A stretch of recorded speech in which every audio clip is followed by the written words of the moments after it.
පණ්ඩිත හාමුදුරන්ගේ මම ඇහුවා අපාය කොහෙද තියෙන්නේ කියලා. පණ්ඩිත හාමුදුර කොහොමද පණ්ඩිත හින්දා එකපාරටම කිව්වා අපාය තියෙන්නේ අපාය කියලා. මං කිව්වා හඳ අහසේ තියෙනවා නම්, ගෙඩි ගහේ හැදෙනවා නම්, දත් කටේ තියෙනවා නම්, කිස් ඔළුවේ තියෙනවා නම් අපාය තියෙන්නේ කොහොමද? එතකොට එතන ළඟ හිටපු මේ ලොකු හාමුදුරුවෝ එකපාරට පැනලා උත්තරයක් දුන්නා අපාය තියෙන්නේ දිව්‍ය ලෝක කියලා.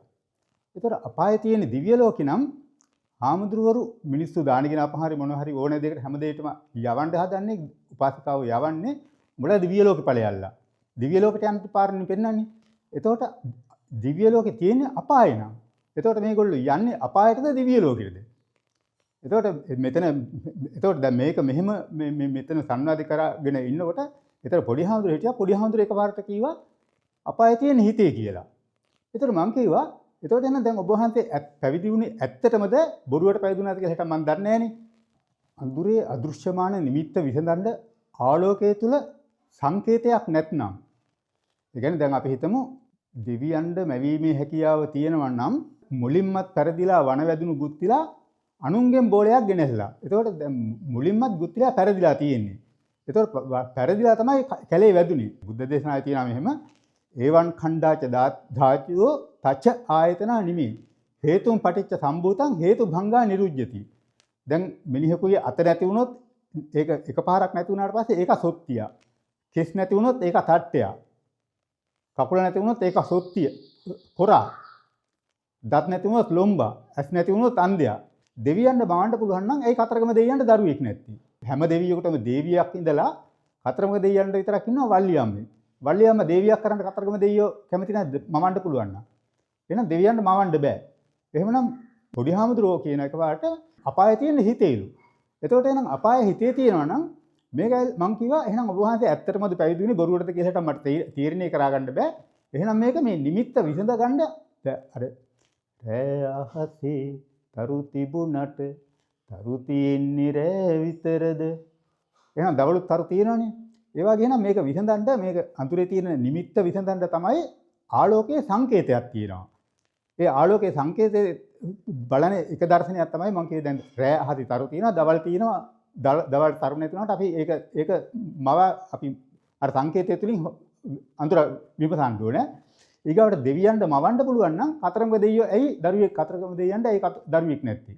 ඊගාවට කතරගම දෙවියන්ගේ වාහනේ කියන්නේ මොකද්ද මේ ඇයි ඩබල් දාලා යන්න බැරි හින්දා නේද මොණ්ඩරකින්?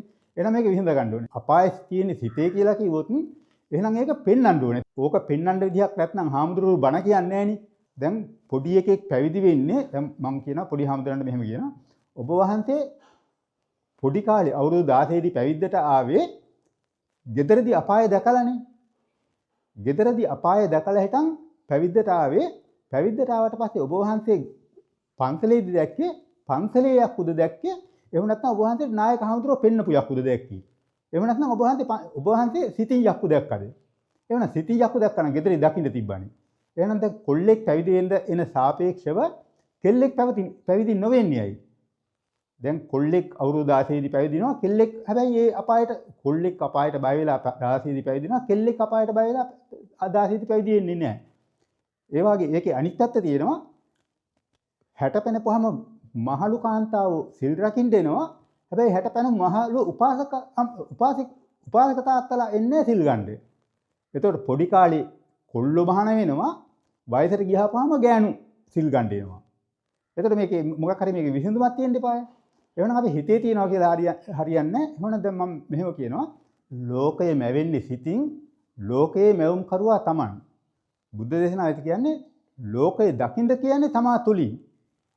එහෙමනම් බුද්ධ දේශනාවේ තමා තුලින් දකින්න ගියාපුවම එහෙමනම් පොල් ගෙඩි හැදෙන්නේ ගෙඩි වල තුන නෙමෙයි ගහේ. ඒතකොට තරු තියෙන්නේ තරු වල නෙමෙයි අහසේ. එහෙනම් අපාය නෙමෙයි තියෙන්නේ. එහෙනම් අපාය හිතේ තියෙනවා නම් එහෙනම් ලෝකේ මැවෙන්නේ සිතින් ලෝකේ මැවුම් කරුවා Taman.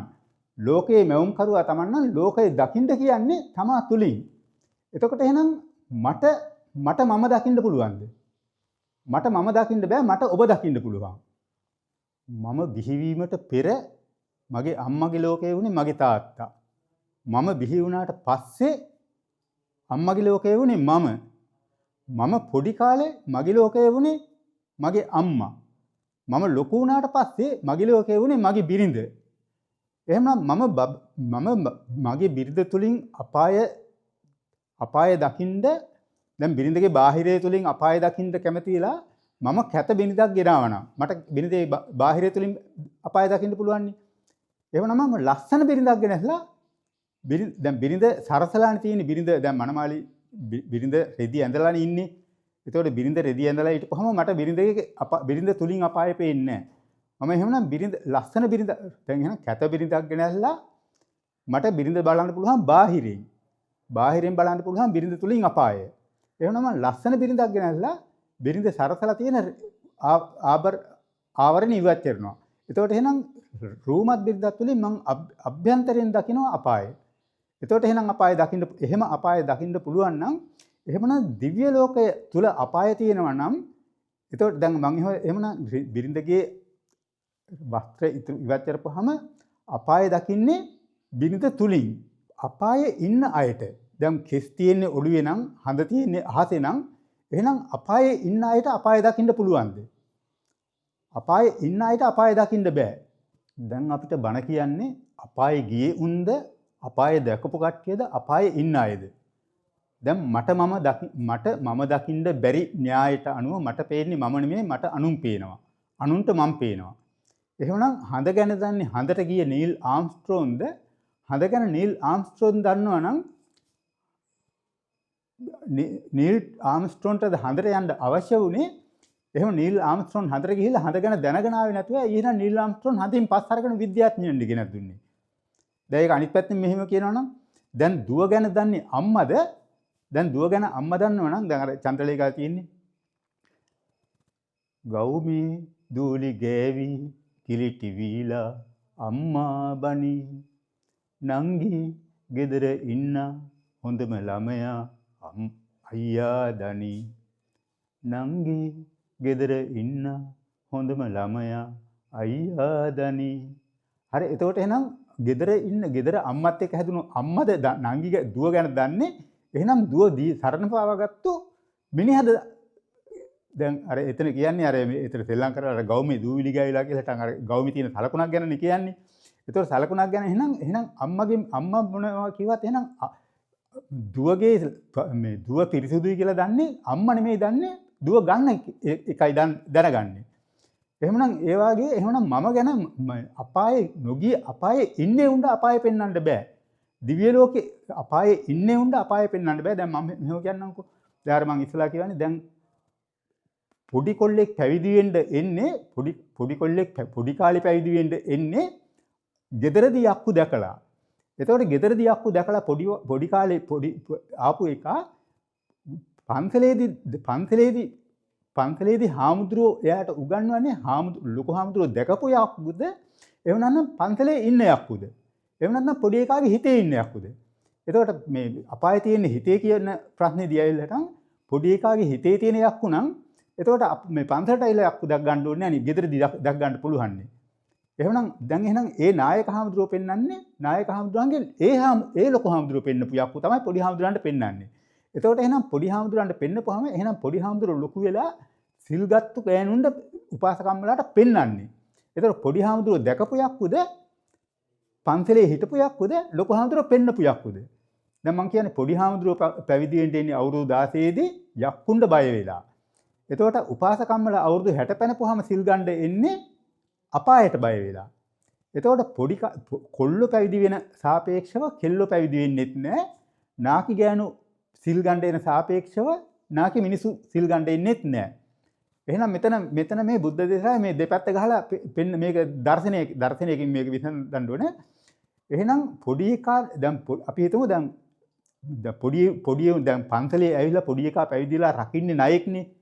දැන් මුචලින්ද නාගරාජයා තමයි දැන් ණයා ඉන්නේ දැන් වස්වසනවා කියලාවත් පන්සලෙන් කොහෙවත් යන්නේ නැහැ නේ. දැන් නායක හාමුදුරුවෝ වස්වසනවා කියලා පන්සලේමයි ඉන්නේ. පන්සල දාලා වෙන පන්සලකට යන්නේ නැහැ නේ. කොහෙවත් එක රැයක් ගත කරන්නේ නැහැ නේ. එහෙනම් පන්සලේ ඉන්නේ පුම්බපු ණයෙක්. එහෙනම් පුම්බපු ණයාට දැන් පොඩි හාමුදුරුවෝ පැවිදිලා හිටන් පන්සලේ ඉන්න පුම්බපු ණයා රකින්නේ. එහෙනම් පුම්බපු ණයෙකුට අලුත් කියන්නේ මේ අලුත් හුඹහකට රින්ගන්න බෑ. එහෙනම් පුම්බෙකුට ණයෙකුට අලුත් හුඹහකට රින් ගන්න බැරි න්‍යායයට තමයි එහෙනම් පොඩි හාමුදුරුවෝ පැවිදි වුණාට පොඩි හාමුදුරුවෝ පැවිදිලා පුම්බගෙන ඉන්නවා. එහෙනම් කෙල්ලෙක් පැවිදි වෙන්නේ නැහැ. මොකද කෙල්ලෙක් අලුත් හුඹහක්නේ. එහෙනම් වයසක උපාසකම්මලා සිල් ගන්න දෙනවා. වයසක උපාසකම්මලාගේ තියෙන්නේ දැන් එහෙනම් මේවා පරණ හුඹා. ඒතකොට පරණ හුඹහකට පුම්බපු ණයෙකුට නෙමෙයි පුම්බපු කබරේකට උනත් රින් ගන්න පුළුවන්. එහෙනම් මෙහෙම මේක දෙපැත්තේ මේ අනිත් පැත්ත තෝරගන්න පැත්තක් තියෙනවා. මම කියන ඇල්ලටන් අඳුරේ අදෘශ්‍යමානීය නිමිත්ත විසඳන්න දෘශ්‍යමානයේ සංකේතයක් නැත්නම් එහෙනම් බුද්ධ දේශනාවකින් වැඩක් නැහැනේ. මේක එහෙනම් අපි මම ඉස්සලාර මගේ කෙල්ලෙක් මට ලියුමක් ඒවා පෙහෙකදී සිවුර පොරවගෙන ඇවිල්ලා තමයි බණ්ඩාර නායකට වෙඩි තිබ්බෙත්. එහෙනම් මට කාටවත් ඇවිල්ලාටන් මාව සිවුර පොරවගත්තන් පස්සේ කාටවත් අඳුරන්න බෑ. එහෙමනම් දැන් අපි හිතමු දැන් හිඟන්නගේ තුවාලේ තියෙන්නේ බාහිරින් තුවාලේ තියෙන්නේ. එතකොට හිඟන්නට මොකක් හරි මේ දෙබරයක් වගේ කකුලක් තියෙනවා නම් හරි මොනවා හරි අර තියෙන්නේ අර ඩෙන්ගු හැදිලා හරි මේ කියලා හිටන්. එහෙනම් මොනවා හරි මේ කකුලක් තියෙනවා නම් හරි අත සොත්ති හින්දා මට වැඩක් කරන්න බෑ කියලා හිතේ. එහෙනම් හිඟන්නට හිඟා කණ්ඩ බාහිර රූපයක් බාහිර මොනවා හරි දෙයක් ආබාධයක් තියෙන්න ඕනේ. එහෙම නැත්නම් දරුවෝ හතරණයි කියලා හිටන් සහතිකයක් හරි තියෙන්න ඕනේ. හැබැයි හාමුදුරන්ට හිඟා කනවා නෙමෙයි හාමුදුරන්ට බාහිර මොකවත් අරවම නැහැ මං හොඳ මිනිහෙක් කියලා හිටන් සිවුර පොරවා ගත්තන් පස්සේ මිනිස්සු රැවටෙනවා. දැන් හිඟන්නට දෙන්නෙත් හිඟන්නට මිනිස්සු රැවටිලා දෙන්නේ නැහැ හිඟන්නගේ ආබාධෙ හින්දා දෙන්නේ. හැබැයි හාමුදුරන්ට දෙන්නේ හාමුදුරන්ගේ සිවුර හින්දා. එතකොට සිවුර හින්දා හාමුදුරන්ට දෙනකොට එහෙනම් බුදුහාමුදුරුවෝ කියනවා දැන් පහරාද සූත්‍රයේදී පහරාදට කියනවා පහරාද අර සන්තෝෂෙන් ඉන්න කතාවක් කියනවනේ. එතනදී කියනවා පහරාදට තියෙන ආශ්චර්යය තමයි පහරාදගේ මොහොත කවදාවත් සයුර මේ වෙරළ සීමාව ඉක්මවලා යන්නේ නැහැ. ඒකෙන්ද තමයි පහරාදගේ තියෙන ආශ්චර්යය. එතකොට බුදුහාමුදුරුවෝ කියනවා මගේ ආශ්චර්යය තමයි මගේ ශාසනයේ කවදාවත් සීමාව ඉක්මවලා යන්නේ නැහැ. දැන් සීමාව ඉක්මවලා යන්නේ නැහැ කියන්නේ තේරම හාමුදුරුවෝ එහෙනම් දැන් හාමුදුරුවෝ දැන් ඕනෑම කෙනෙකුට ඇවිල්ලා හිටන් පැවිදි වෙන්න ඕනේ කියලා හිටන් ආවට හැම කෙනෙක්ම පැවිදි වෙන්න බෑ. දැන් පැවිදි වෙන්න බෑ කියන්නේ මේ බුද්ධ ශාසනය ඇවිල්ලා හිටන් සීමාවක් දැන් මට දවසකට රුපියල් 5000කට වැඩි ආදායමක් තියෙනවා. පිරිකර වලට මුදල් ආධාර වලට ඊගාවට දවසට හොඳට ඉහළින් කාලා බීලා අරන්වා මට රුපියල් 5000ක් 6000ක් ඉතුරු ගන්න පුළුවන්. එහෙනම් හිඟන්නන්ද හිඟා කන්න ඕනේ නැහැ. පැවිද්දට ආව නම් පැවිදිලා මේ නිකන් සල්ලි හොඳට කාලා හොඳට සැප විඳලා හොඳට බුද්ධියලා මිනිස්සු දෙනවා හොඳට සැප විඳලා පුළුවන් හම්බ ගන්න. එහෙම මේ ශාසනයට එන්න බෑ. ශාසනයට එන්න පුළුවන් නම් ශාසනයේ ඉන්නේ 33000යි. දෙවියෝ 33000යි. යක්කු ඉන්නේ 3 කට්ටුවයි. 3 කට්ටුවයි කියන්නේ 33යි ඊගාවට 0.3යි 3 කට්ටුවයි. එහෙනම් යක්කු ඉන්නේ 33000යි. මොකද දෙවියන්ට මං කියන්නේ දෙවියන්ට මවන්න බෑ. දෙවියන්ට මවන්න පුළුවන් නම් දැන් කතරගම දෙවියෝ මවනවානේ දරුවෙක් මවනවානේ. එහෙනම් දෙවියන්ට මවන්න බෑ. දෙවියෝ පහළ වෙනවා. එහෙනම් යක්කුන්ටත් මවන්න බෑ. යක්කුත් පහළ වෙනවා. එහෙනම් දැන් එහෙනම් හිඟන්නගේ මේ හිඟන්නට බාහිර තුවාලයක් තියෙන්න ඕනේ. එහෙමනම් හාමුදුරුවරුන්ට සිවුර දාගත්තා නම් ඕනේ මිනිහෙක් දෙනවා. මොකද අසරණ මිනිස්සු කියලා නෙමෙයි අනේ හාමුදුරුවෝ කියලා හිටන් වැඳලානේ දෙන්නේ. එහෙනම් ඒ සේරෝම ඇවිල්ලා තියෙන්නේ මේක ඒ කට්ටිය දන්නේ මේක අපාය කියලා දැනගෙන නෙමෙයි ඇවිල්ලා තියෙන්නේ. සේරෝම කට්ටිය දැන් අපාය කියලා දැනගෙන ආවා නම් දැනගෙන ආපු ඕනෑ කෙනෙකුට එහෙමනම් මේකේ ශාසනය තුල මේ ධර්මයේ තුල නිවනක් තියෙන්න එපාය. ඒගොල්ලෝ ඇවිල්ලා තියෙන්නේ නිවනක් නැති තැනටනේ. හැබැයි මම විතරක් ඇවිල්ලා තියෙනවා. මම දන්නවා දැන් මේ හාමුදුරන්ට කොහොමත් හම්බ වෙනවා. හැබැයි කොහොමත් හම්බ වෙනවා මම ආවා අර ශාසනයට අර බුද්ධ දේශනාවට බුදුහාමුදුර අතන අර ශාසනයේ පවතින අර සීමාව ඉක්මවලා මම පිටපැත්තෙන් ආවා. හැබැයි පිටපැත්තෙන් මම ආවේ දැන් අර හිඟන්නගේ තුවාලේ වාගේ සිවුරට ලැබෙන බව දැනගෙන. හැබැයි මම සිවුරට ලැබෙන බව මම දැනගෙන මම පැවිද්දට ආවට වෙන හේතුවක් ඇවිල්ලාට මං කියන දේ කියන්න බෑනේ. එහෙනම් ඒ කට්ටියන් දෙන්නත් බෑ. එහෙනම් ලෝකේ එක වාගේ දෙන්නෙක් නැහැ කියන්නේ. එහෙමනම් මම වාගේ කෙනෙක් තව ලෝකේ කවුරුත්ම නැහැ. එහෙමනම් අනිත් කට්ටිය සේරෝම අවුකණ පිළිම හරි මොනවා හරි චෛත්‍ය හරි විහෙර බෝධිය හදාගෙන හරි සේරෝම සාම්ප්‍රදාය යනකොට එහෙනම් මට සාම්ප්‍රදාය තුළ මට රකින්න අර සේරෝම රකින්න දෙයක් තියෙනවා. නායක ඉන්නවා, චෛත්‍යයක් ඉන්නවා, බෝධියක් තියෙනවා, විහෙරක් තියෙනවා, පන්සලක් තියෙනවා, රකින්න තියෙනවා. මට කිසි දෙයක් රකින්න නැහැ. මං ඇවිල්ලා තියෙන්නේ ශාසනයට පිටස්තරේ. මං එහෙනම් සාම්ප්‍රදායික නෙවෙයි මං අසාම්ප්‍රදායිකයි. හැබැයි අසාම්ප්‍රදායික හින්දා මට මොකකටවත් ඇවිල්ලා මේකට දැන් අර කට්ටිය සේරෝම ඇවිල්ලා ඉතුරු කරනවා. ඉතුරු කරන්නේ මොකද? අනාගතයේදී ලෙඩක් හැදුනොත් මොනවා හරි දෙයක් වුණොත් මොනවා හරි දෙයක් ඒ අවශ්‍ය වුණොත් ඒවට ගන්න. ඒතකොට චේතනහම් වික්කවේ කම්මං වදාවේ. එහෙනම් උන් හිතන දේ සිද්ධ වෙනවා. මම එහෙම මොන දෙයකටත් මට ඉතුරු කරන්න දෙයක් නැහැ. මට පන්සලක් නැති හින්දා මට කවුරුත් රකින්න කෙනෙක් නැති හින්දා මම එහෙනම් ඉතුරු කරන්න දෙයක් නැහැ. එහෙනම් ඉතුරු කරාපු මිනිස්සු හැමදාම මැරිලා යන්නේ මේක මේ අනේ මගේ හවල්දී සම්පත මේ තියෙනවා කියලා හරි කනගාටුයි. මම එහෙනම් මට ඉතුරු කරන්න දෙයක් නැත්නම් මට මේ රැක ගන්න දෙයක්වත් නැත්නම් මට අල්ලා ගන්න මොනවත් දෙයක් නැත්නම් මට කිසිම අත්තර ගන්න බැරි දෙයක් නැහැ. සේරම අත්තරලා මං ඇවිල්ලා තියෙන්නේ. එහෙමනම් බුද්ධ ශාසනයේ දැන් මං කියන්නේ අර හිඟන්නගේ තුවාලේ වාගේ තමයි. හැබැයි මේක මේ සිවුර දාගෙන ඉන්නේ. දැන් එහෙනම් මං කියන්නේ දැන් අර පැවිදි වෙන පොඩි කාලේ පැවිදි වෙන එවුන් එන්නේ යක්කුණ්ඩ බයේ පැවිදි වෙනන් පස්සේ එහෙනම් පන්සලට ඇවිල්ලා පුම්බගෙන ජීවත් වෙන්නේ. දැන් ඔක පුම්බගෙන ජීවත් වෙන එක ඔක කාටවත් ඔක තේරුම් ගන්න බැරි නම් දැන් මෙහෙම කියන්නම්කෝ. දැන් කාන්තාව පැවිද්ද ඉල්ලගෙන එනවා. කාන්තාව පැවිද්ද ඉල්ලගෙන ආවට පස්සේ බුදුහාමුදුරුවෝ කියනවා නෑ කාන්තාවන්ට පැවිද්ද දෙන්න බෑ. ඒතකොට කාන්තාවන්ට පැවිද්ද දෙන්න බෑ කියපුවම ආනන්ද අහනවා ඇයි පිරිමින්ට පුළුවන් නම් කාන්තාවන්ට බැරි. ඒතකොට කාන්තාවන්ට බැරි කියලා හිටන් අහපුවම බුදුහාමුදුරුවෝ ආනන්ද ගිල්ලීමට දෙනවනේ. ඒතකොට කවුරුත් අහන්නේ බුදුහාමුදුරන්ට වැරදුණු තැන ආනන්ද නිවැරදි කිරුවද? එව නැත්නම් බුදුහාමුදුරන්ට වැඩි දැනුමක් තියෙන හින්දා ආනන්ද එහෙම කීවද? එව නැත්නම් කාන්තාව ඉස්සරහා ආනන්ද පිඹුවද කියලා හිටන් මේක දන්නේ නැහනේ. එහෙනම් ආනන්ද පුම්බගෙන නෙමෙයි නම් එතන හිටියේ. එහෙනම් බුදුහාමුදුරන් මෙතන ඇවිල්ලා අර නියෝජිතයානේ දැන් මොකක් හරි කාන්තාව හරි මොනවා හරි නියෝජිතයා තමයි දැන් කාන්තාව වෙනුවෙන් නියෝජිතයානේ ඉදිරිපත් වුනේ. එහෙනම් නියෝජිතයාට බුදුහාමුදුරුවෝ තරංගයක් දෙනවා.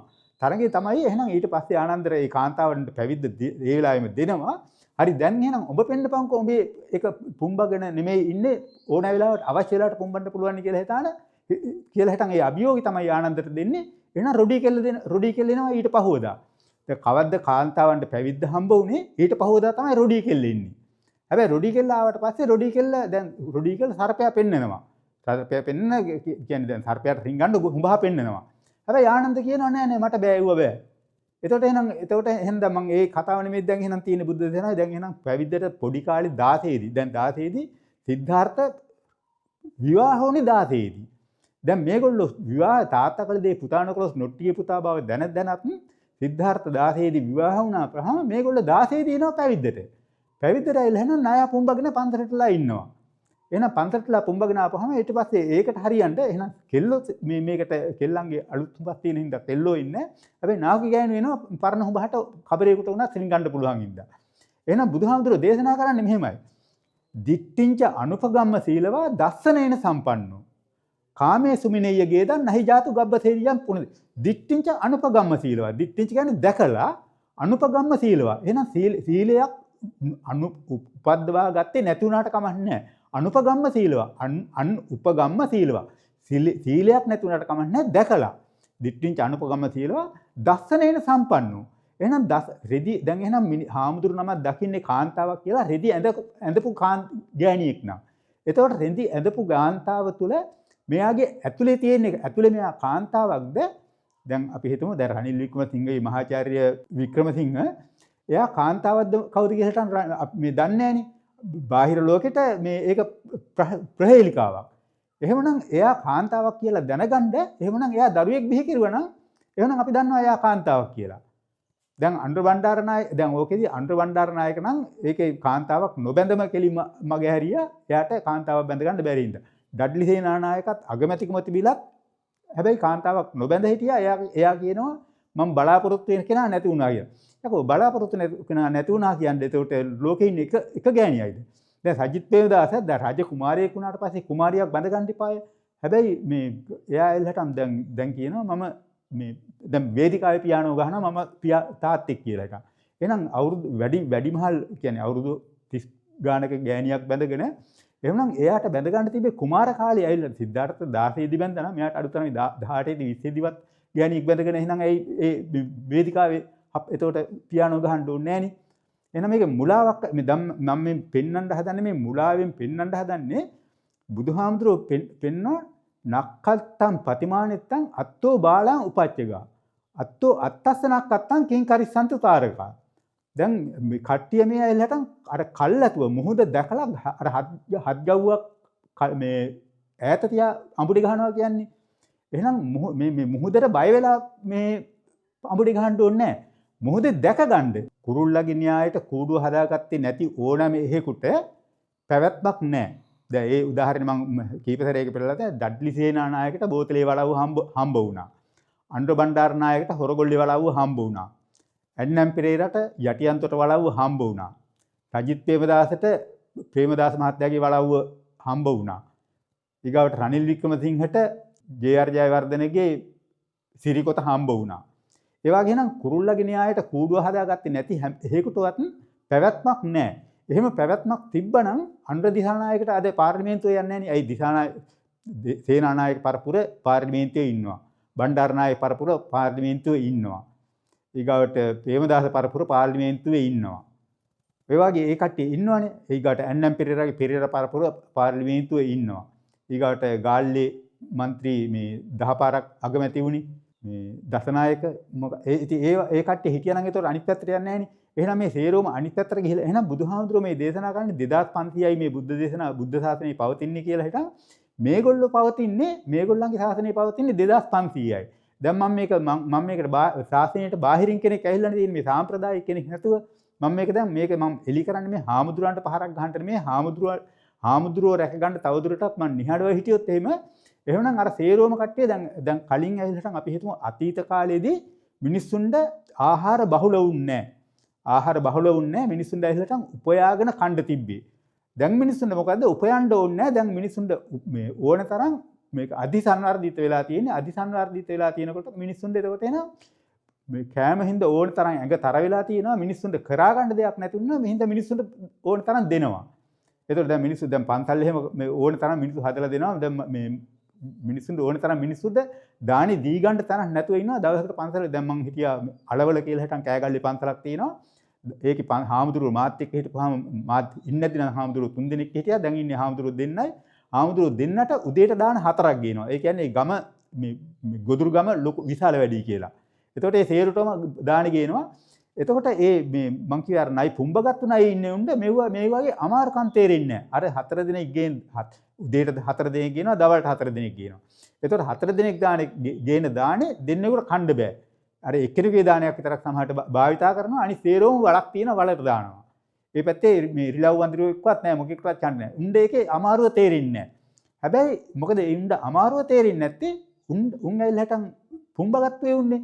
එහෙනම් දැන් මේකෙදී මම කියන දේ බොරුවක් නම් අර මේ තියෙන්නේ අර කලගෙඩි නැටුමට කලගෙඩි සොලවති නල වතුරෙන් සැනසෙන දරුවෝ ගොයම් කැපුමකට තෑකැති සොලවති කුඹුරක් ඇත නොගැසුණු දරුවෝ අර තිරය ඇරිනවා තිරට වෙනවා ඒකට හේනට කුඹුරට ගත සවිදිය කර කරලිය අභියස බලා සිටී. එතකොට එහෙනම් සුදුස්සෝ කියන්නේ දැන් මේක දැන් මම කියන්නේ දැන් හාමුදුරුවෝ අපායේ ඉන්නේ. අපායේ දැකගෙන නැහැ. හැබැයි කාන්තාවෝ දිව්‍ය ලෝකේ දැකලා තියෙනවා. කාන්තාව අපායේ දකින්නේ නැහැ. දැන් මට පිරිමියෙක් ඉන්නේ දිව්‍ය ලෝකේ කාන්තාවක් ඉන්නේ අපායේ. එහෙනම් පිරිමියෙකුට දැන් මම කියන්නේ අර පොඩි හඳුර අර දීපේ උත්තරේ වුණාට හිතින් දකින්නවා කියපුවම මම අපායේ දකින්නේ මගේ හිත බලවත් නම් තමයි මට අපායක් දකින්න පුළුවන් වෙන්නේ. අපායක් දකින්න පුළුවන් වෙන්න නම් මම කියන්නේ අර දිට්ඨිංච අනුපගම්ම සීලවා දස්සනෙන් සම්පන්නෝ. එහෙනම් ඒ වාගේ එහෙනම් මගේ හිත බලවත් නම් මම ගෙදරට ගෑණියෙක් ගේනවා. ගෙදරට ගෑණියක් ගෙනාවහම එහෙනම් ඒ ගෙනාවු රූමත් කාන්තාව තුලින් මට අපාය දකින්න පුළුවන් නම් අන්න එහෙනම් මම අපාය දැක ගන්නවා. එහෙනම් ඒතර අපාය දැක ගත්තන් පස්සේ ඒතර රූමත් කාන්තාව තුලින් අපාය තරුණ කාලේ දැක ගත්තට පස්සේ එතකොට එහෙනම් මට දිගින් දිගටම මේක දැක ඉන්න ඕනේ නැහැ. දස්සනේන සම්පන්නෝ කාමේසුමිනේ යගේදන් නැහි ජාතු ගබ්බසෙය්‍යම් පුනරේතිති. දැන් කාන්තාව හිතාගෙන ඉන්නවා මේ වයසට ගිහිල්ලානේ සිල් ගන්න ඉන්නේ සිල් ගන්න වෙන කාන්තාව හිතාගෙන ඉන්නවා අපි අන්තිමට මැරෙන මොහොතේ තමයි අපේ චුතිසිත ආපහු මේ ගිහිල්ලා මේ චුතිසිතේ ආපහු පිළිසිඳ ගැනීමක් වෙන්නේ. එහෙම දෙයක් නැහැ. එහෙනම් උත්පාද තිති භංග අණුව ඒ කියන්නේ උපදිනවා පවතිනවා විනාශ වෙනවා. මගේ උපන් දිනේ සමරනකොට කවුරු හරි කියනවා සුබ උපන් දිනයක් වේවා කියලා. ඉතින් සුබ උපන් දිනයක් වේවා කියලා කියන්නේ මගේ ඇල්ලට මට කට්ටිය සුබ පතන්නේ මම වයසට ගිහිල්ලා හින්දානේ. එතකොට මට වයසට ගිහිල්ලා ඉන්නේ නැද්දි නිරෝගිමත් වෙනවා කියන්නේ මගේ වයසට ගියාට පස්සේ මගේ නිරෝගිමත් වෙනවා කියන්නේ මගේ පැහුණු කෙස් සුදු වෙන්නේ නැහනේ. මගේ වැටුණු දත් ආපහු එන්නේ නැහනේ. එහෙමනම් මට ආපහු රාගයේ සිඳලා ගියාට පස්සේ දැන් ඇවිල්ලාටන් කාන්තාවකට තරුණ කාලේ තියෙනවනේ අර ඔසොප් චක්‍රේ තියෙනවනේ. එතකොට එයාට ඇවිල්ලාටන් නිරෝගිමත් වුණා කියලා හිටන් ආපහු වයසට ගිහිල්ලා ආපහු එයා ඔසොප් චක්‍රේ ආයේ සැකසෙන්නේ නැහනේ. එහෙම වෙන්නේ නැත්නම් එහෙමනම් අපිට ඇවිල්ලාටන් එහෙනම් මිනිහෙකුට ආශිර්වාද කරන්නේ හොඳට නිරෝගිමත්ව දීර්ඝායුෂ විඳපල්ලා කියලා. එතකොට මේ මිනිහාගේ නැට්ටට නම් මේ දීර්ඝායුෂ විඳින්න අපි ප්‍රාර්ථනා කරන්නේ. දැන් නැට්ටට දීර්ඝායුෂ ප්‍රාර්ථනා කරනවා කියන්නේ දැන් කවුරු හරි මට ආයුබෝ වේවා කියලාටන් ආයුෂ බොහෝ වේවා කියනවනම් එහෙමනම් මට ආයුෂ වැඩි වෙන්නේ මගේ නැට්ටට මිසක් මගේ ඔළුවට නෙමෙයිනේ. ඒ කියන්නේ උත්පාද පැත්තට නෙමෙයි භංග පැත්තටනේ. එහෙනම් උත්පාද භංග තිති භංග කියපුවාම ඊගවට මේ දැන් වයස කාන්තාව හිතාගෙන ඉන්නවා අපි මැරෙනකොට තමයි මේ තුචිසිත තමයි මේ ගතිය හරියන්නේ කියලා.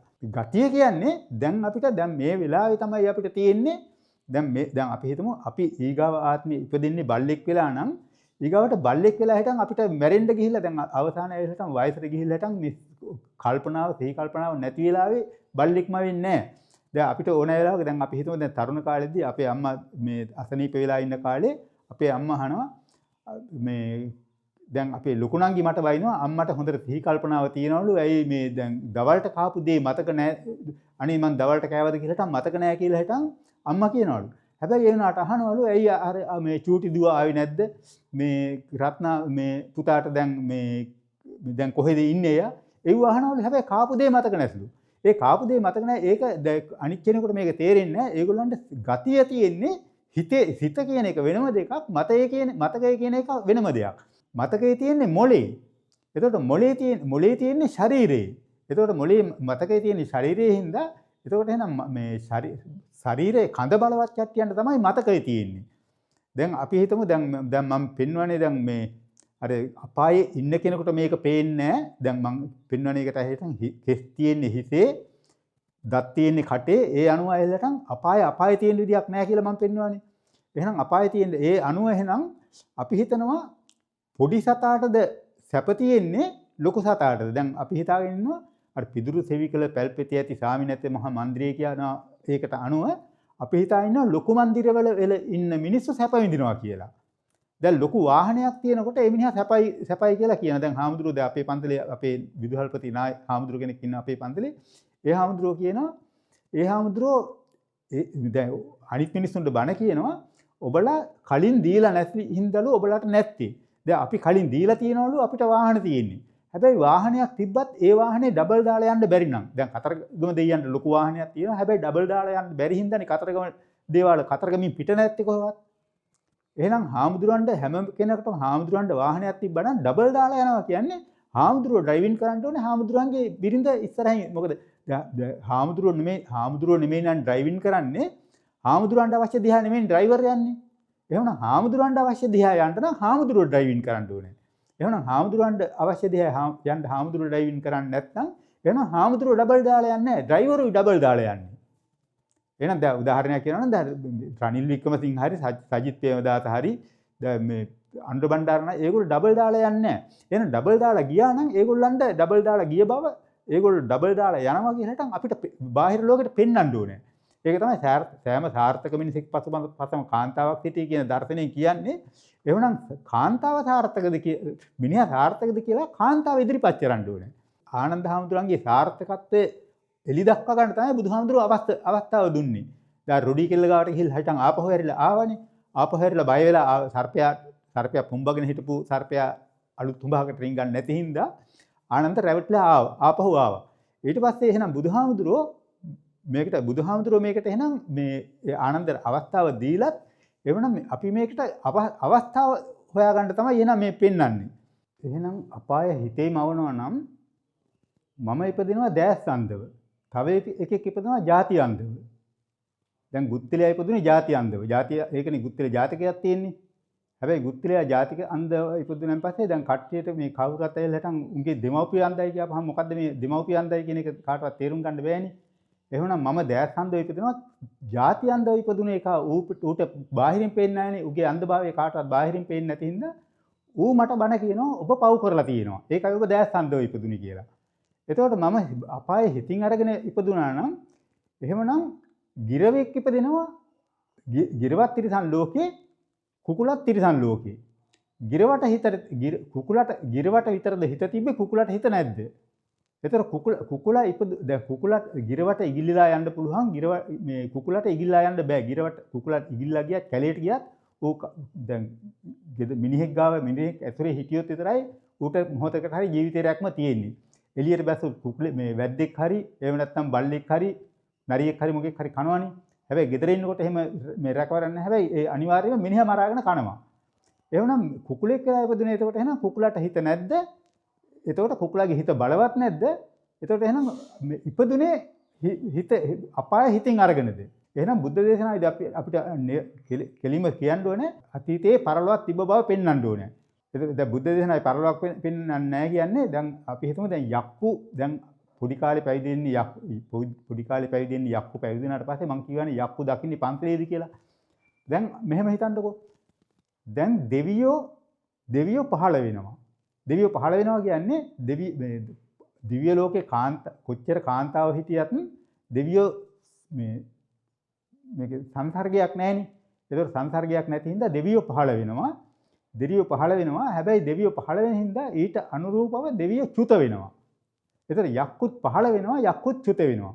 එහෙනම් දෙවියන්ට කයක් තියෙනවා.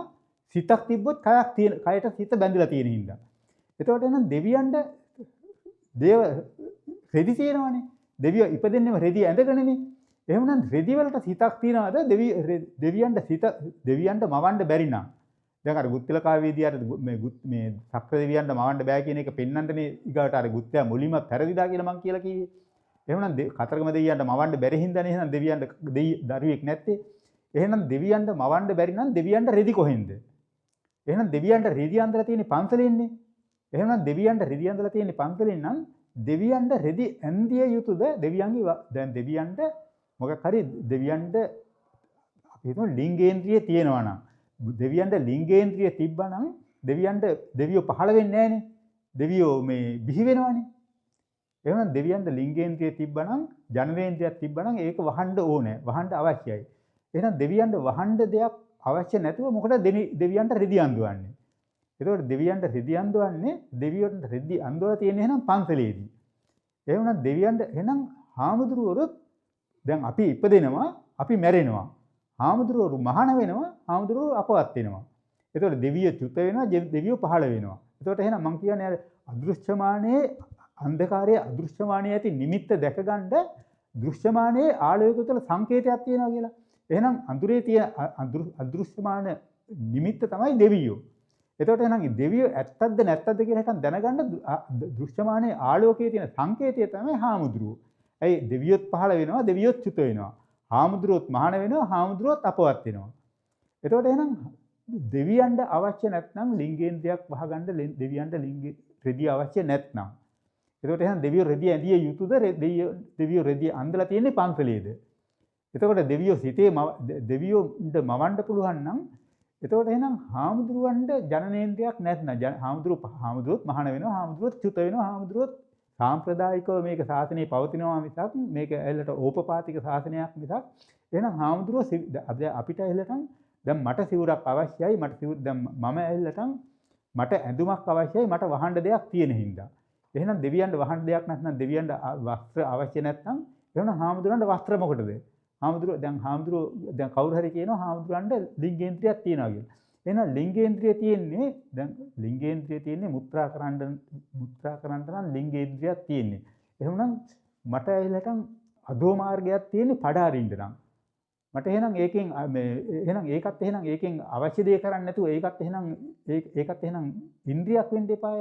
එහෙනම් අපිට ඉන්ද්‍රියක් තියෙන්නේ මොකද? ඒකෙන් තවත් දෙයක් කරන්න පුළුවන් හින්දා. එහෙනම් ඉන්ද්‍රියක් තමයි වහගන්න අවශ්‍ය වෙලා තියෙන්නේ.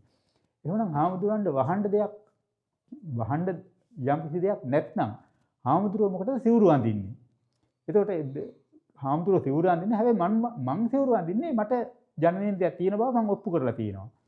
හැබැයි එහෙනම් වහන්න දෙයක් නැත්නම් මොනවටද කියන්නේ වහන්න අත්‍යවශ්‍ය දෙයක් නැත්නම් දැන් මම මේ කියන්නේ අර නක්කත්තම් පතිමානිත්තම් අත්තෝ බාලං උපච්චේවා කියලා හිටන් ඕකෙදි දැන් ඇල්ලටන් දැන් අර ගජවන්නෝනගේ ගජවන්නෝන අන්තිමේදී මේ අර තේරම හැමතැනම වැරදිලා හිටන් අන්තිමට පන්සලට යනවනේ. හැබැයි පොඩි කාලෙත් හිටියේ පන්සලේ හිටපම ඒ අන්තිමට ඒකට නායක හාමුදුරුවෝ තමයි මේ ගජවන්නෝන පන්සලට යන කාලේ ඒ පන්සලේ හිටියෙත් හිටපු ලොකු හාමුදුරුවෝ.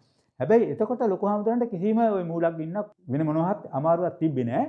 හැබැයි මේ ගජවන්නෝන වලව්කාරියක් හාමුදුරුවොත් වලව්කාරිය. දැන් වලව් වල තමයි ඇලට මේ නිලමෙලානේ දැන් අපේ මම අත්දැකීමෙන් කියනවා නම් අපේ ගමේ පැවිදිලා ඉන්නේ වලව්වක හාමුදුරු කෙනෙක්. ඒතකොට අපේ වලව්වක් හිටියා වලව්වේ බාලයාත් අන්තිමට වෙන පන්සලේ ගිහිල්ලා පැවිදිලා හිටියා. ඒතකොට එහෙනම් මහාන වෙන්න ඉන්නේ වලව් කට්ටිය. එහෙනම් වලව් වල කට්ටිය කරන වැඩේ මොකද්ද? කල්ලාතුව මම කියන්නේ අර මොහොද හත්ගව්වක් තියලා අර අඹුඩි ගහනවා කියලා. එහෙනම් එහෙම ඒ විදිහට නැකත් බලලා එහෙනම් ඒගොල්ලෝ කල්ලාතුව නැකත් බලලා මෙයාගේ හතර කේන්දරේ පාළුවේ කියලා මුලින්ම තීරණය කරලා පැවිද්දට එවනවා. ගජමන්නෝන පන්සලට ගියාට පස්සේ අර ගජමන්නෝනගේ අර ඥාති හාමුදුරුවෝ තමයි අන්තිම කාලේ කියන්නේ රුතිරැති රදලියනි අපාසන පැනකිය නැතිවිය බාල කාලයේ සිට රති කෙලිය. ඇතිවිය ඉතින් නම් සිල් රැකපු අවදිය රති සැප විඳින හැටි මට කීව රදලිය. රදලිය කියන්නේ රදල කාන්තාවක් හින්දා මෙයා කියන්නේ. ඊගාට රුති රැති. රුති කියන්නේ රුවැති.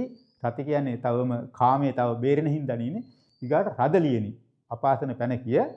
එතකොට එහෙනම් නැතිවිය බාල කාලයේ සිට රති කෙලිය. එහෙනම් දැන් ගජමන්නෝනගේ මේ හාමුදුරුවෝ අහන්නේ අර මේ දැන් හාමුදුරන්ට පුරුද්ද තියෙන්නේ ආරාධනා කෙරුවොත් දැන් පිරිතට හරි දානෙට යනවා ආපහු දානි වළඳන්න නම් බුලත් අට්ටුවක් දීලා ආරාධනා කරන්න. ඒ වගේ හාමුදුරුවෝට දැන් ගජමන්නෝනට කියන්නේ උඹ විඳින හැටි මට කියලා දීපන්.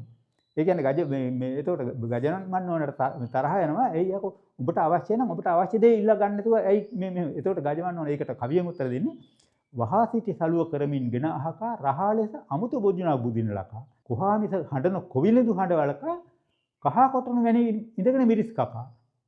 එතකොට ඒ කියන්නේ දැන් අර මේ අපි නම් කන්නේ මෙව්වයි කියලා හිටන් අර මිනිස්සුන්ට පේන්න අර නිකන් අර මේ බොරුවට අර මේ අපි නම් මේ අර කහ කොටනවා වාගේ ඊගාවට වහා සිටි සලුව කරමින් ගෙන අහකා.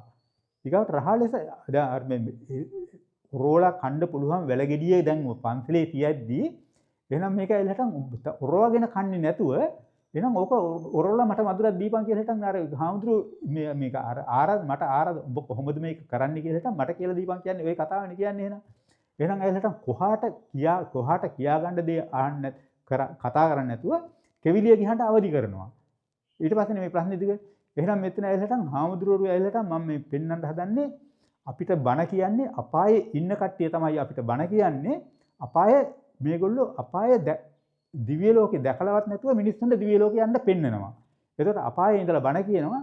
හැබැයි මම කියන්නේ අපායේ ඉඳලා නෙමෙයි මම දිව්‍ය ලෝකේ ඉඳලා ඉල්ල අපායේ තියෙන සැප. දැන් අපායට ආවෙන්කත් අර හිඟන්නගේ තුවාල වගේ සිවුර පොරවා ගත්තට පස්සේ මිනිස්සු දෙන බව දැනගන්නවා. දැනගෙන මං අපායට බලෙන් ඇවිල්ලා තියෙන්නේ. ඒකට බලෙන් ආවට අනිත් මිනිහෙකුට බලෙන් එන්න බෑ. මොකද මං කියන දේ කියන්න බෑනේ මිනිස්සුන්ට. අර මිනිස්සුන්ට පුරුදු තියෙන. එහෙනම් මේ සාම්ප්‍රදායින් වැළකීලා මේ මිනිස්සුන්ගේ ජීවිත අනතුරේ දාගන්නේ නැතුව මිනිස්සුන්ට ගමනක් තියෙනවා. ඒකට තමයි එහෙනම් සබ්බපාපස්ස අකරණම් කියන්නේ. සබ්බපාපස්ස අකරණම් කියපුවාම එහෙනම් මම කාන්තාවකුත් අරගෙන පන්සලට ආවන්ට පස්සේ හාමුදුරුවන්ට අහන්න බෑ. ඔය කියන්න බෑ. ඔය ඔබ මොකද්ද සබ්බපාපස්ස අකරණම් කියලා තියෙද්දි ඔබ මොකටද ඔය කාන්තාවක් අරගෙන පන්සලට එන්නේ? එහෙනම් හාමුදුරුවන්ට තීරණ කරන්න බෑ. කරන්න ඉස්සෙල්ලා මම මොකටද මේ කාන්තාව අරගෙන ආවේ කියලා. පුංචි පවුල රත්තරන් කියලා හිටන් කෙරිවේ අර මොකද්ද අර දෙයක් කෙරිවේ සක්‍රීය මිනිස්සු මිසක් අක්‍රීය මිනිස්සු නෙමෙයි. එහෙනම් මම සක්‍රීයද අක්‍රීයද කියලා හිතන් දැනගන්න ඕනේ තමයි මේ සබ්බපාපස්ස අකරණම් කියන්නේ. එහෙනම් තේරෙන්නේ මේ බොණ්ඩ බැරි මිනිස්සු නොබී හිටියට කාමයේ වර්ධව හැසිරෙන්න බැරි මිනිස්සු බැරි හින්දා නිකන් හිටියට එහෙනම් පුළුවන්කම තියදිලා මේ නොකර ඉන්න එක තමයි සබ්බපාපස්ස අකරණම් කියන්නේ අක්‍රීය අර්ථයෙන්. ධර්ම දේශනා අතරෙන් කවුරු හරි මේ යථාර්ථ දේශනාවක් විමසන්න අවශ්‍ය කෙනෙක් කවුරු හරි ඉන්නවා නම් මට ඇවිල්ලා සල්ලි මොනවා හරි ගමන් ගාස්තු විතරක් තිබ්බහම ඇති. සාමාන්‍ය මේ අනිත් මිනිස්සු මේ මම මේ පෙන්වන්නේ මේ සංවාදාත්මක පැත්තක් පැතිකඩක් පෙන්ලා දෙන්නේ. මිනිස්සු අපායෙන් ගැලවෙන්න පුළුවන් පැත්තක් පෙන්ලා දෙන්නේ. මේක තුළ ලොකු යථාර්ථයක් තියෙනවා. කාට හරි සාමාන්‍ය මට මේ එක දිගට කියාගෙන යනකොට මට මේක හරියට පැහැදිලි කරන්න බෑ. කවුරු හරි මම මේක සංවාද කරන්න පුළුවන් කෙනෙක් ඉන්නවා නම් එහෙම නැත්නම් මේ ධර්මයේ මම කියන පැතිකඩ තේරෙන කවුරු හරි ඉන්නවා නම් මාව අමතලා මගෙන් කවුරු හරි මේ මම මේ වැඩසටහන තුනේ මේක එලි කරන්නෙත් මේක වැළලීලා යන හින්දා මම එලි නොකරුවොත් කවුරුත් මේක ආයේ එලි කරන්න කවුරුත් නැති හින්දා කාට හරි මම ධර්මයේ විමසන්න අවශ්‍යයි නම් මාව අමතන්න 076 3යි 785යි 850 ඕනෑම කෙනෙක් එක්ක මම සංවාද කරන්න කැමතියි.